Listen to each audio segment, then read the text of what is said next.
Hey everyone, and welcome back. Now this is going to be a quick video on what to look for when you're buying a Porsche Cayenne. A subscriber, codename Greenlock, reached out to me today, specifically this morning.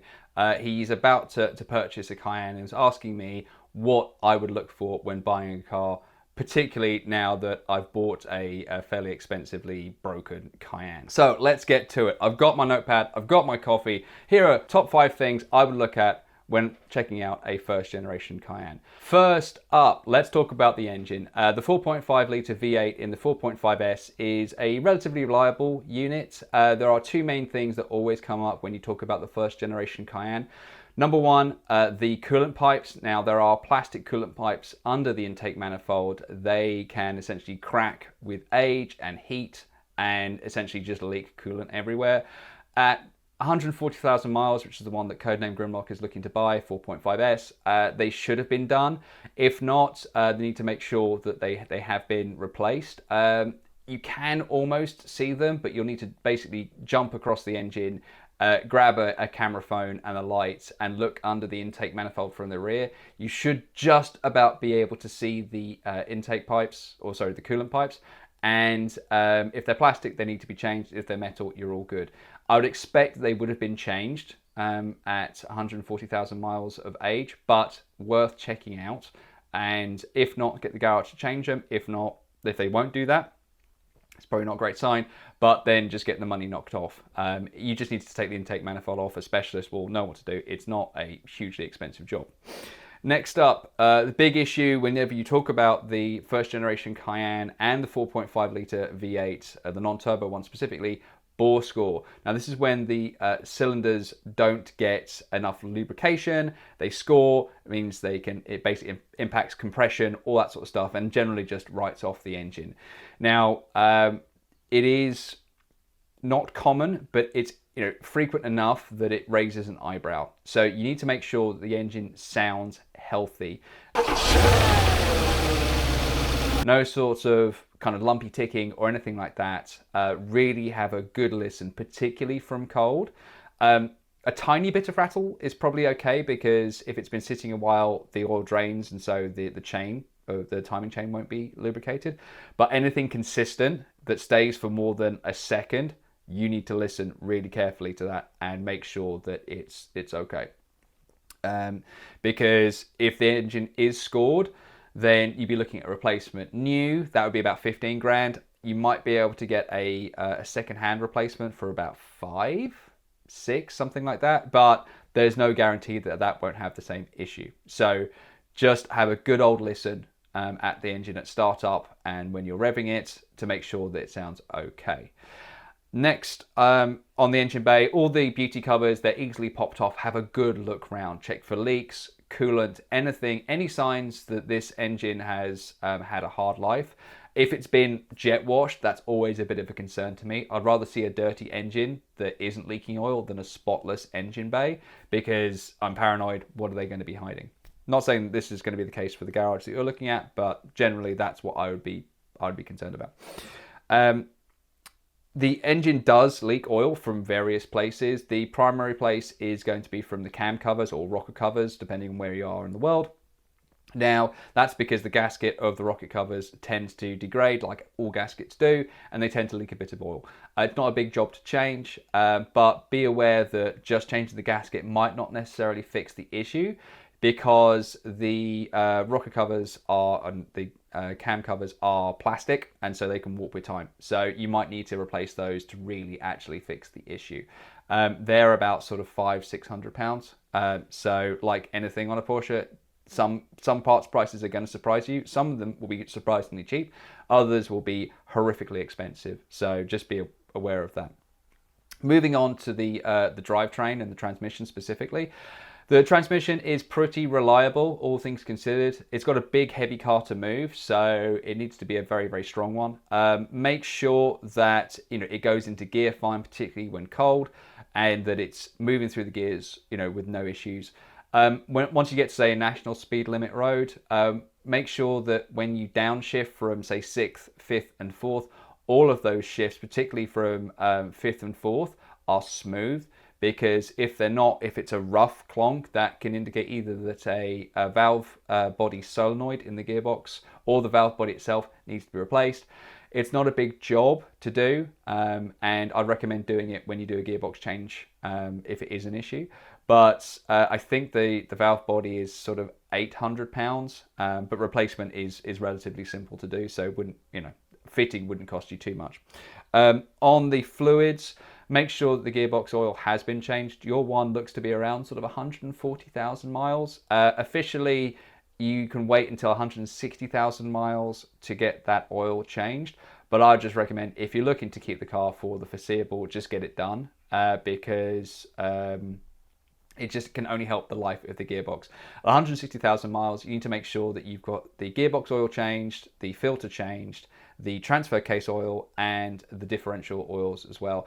That, from a specialist, is around sort of £1,000, but it's cheaper than the gearbox, so I think it's money well spent.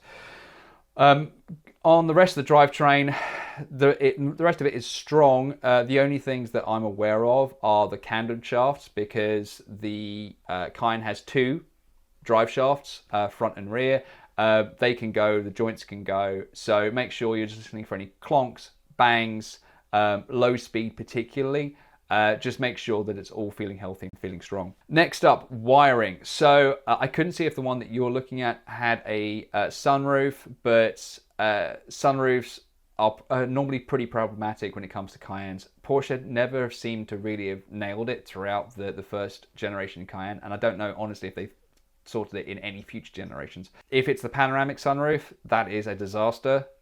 Mine is just permanently broken. And also they just leak water in all different places. So if you don't have a sunroof, that's a big thumbs up. But if you do, make sure all the drains are clear. There are 4 drains in the front, 4 drains in the rear.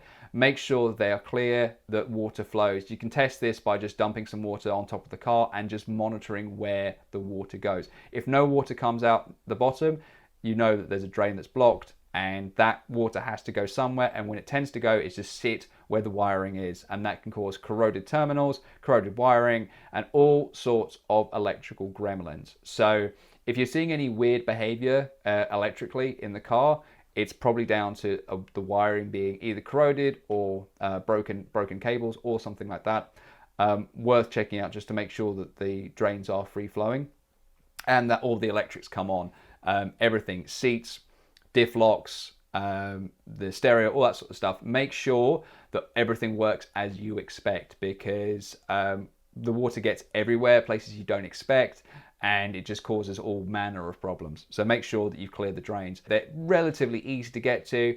If you can just basically jack up the car, pop off the front wheels, pop off the wheel liners, that'll give you access to the main drain, and then the other ones you can kind of access from the inside of the passenger ones. Inside of the seats. And on the rear, there's again 2 that are sitting in the behind the wheel arch liner, and there's 2 that are sitting in the boot. Make sure they're all clear, because you just won't want water getting in anywhere. Speaking of the boot, hatch struts, they tend to fail. It is a big, heavy boot. Ask me how I know. It's quite painful when it hits your head. Make sure that that is all functional, and make sure that it just stays up. They can be replaced. It's a surprisingly complicated job. There's lots of like panels and stuff to move, but it's not too bad to do. I've not done it because even the replacement ones tend to fail, so I might just wait until summer to fix it on mine. Other things to check: your one doesn't have the air suspension, but if it did, just make sure it goes up and down and gets into position in a timely fashion, there's no leaks. But also make sure you check the 4-wheel drive system. Make sure that it locks the front and rear diffs. Looking at your one, I don't think it's going to have the center diff lock, so if that doesn't light up, that's not necessarily an issue. But if it does, just make sure you get 3 red lights that hold, and the car tells you that the diffs are locked. That is about it. The only other thing I will say is that make sure that you are 100% happy with this car. The Cayenne is a popular vehicle. There are loads, and just because it's cheap doesn't necessarily mean it's a bargain. Learn from my experience. I got very excited about a Porsche Cayenne and kind of got tunnel vision a little bit, and I didn't do enough checks, and that is now costing me potentially thousands upon thousands of pounds if I even choose to fix it. So make sure that this is the car for you. You said you wanted to use it for school runs and things like that. That means it's going to get a lot of heavy usage. You need to make sure that you're 100% happy with the car. And also, even if it's a perfect car right now, it is a used car. It is going to break down. And the difference with Porsches versus other cars is that they can break down in really expensive ways. So yes, it's got a warranty, but you need to make sure if it's like an aftermarket warranty or a dealer warranty, make sure that you're really happy with all the things that are excluded from that warranty, because again, it's an old car. There's going to be wear and tear, and if it's wear and tear, it's not going to be covered by a warranty.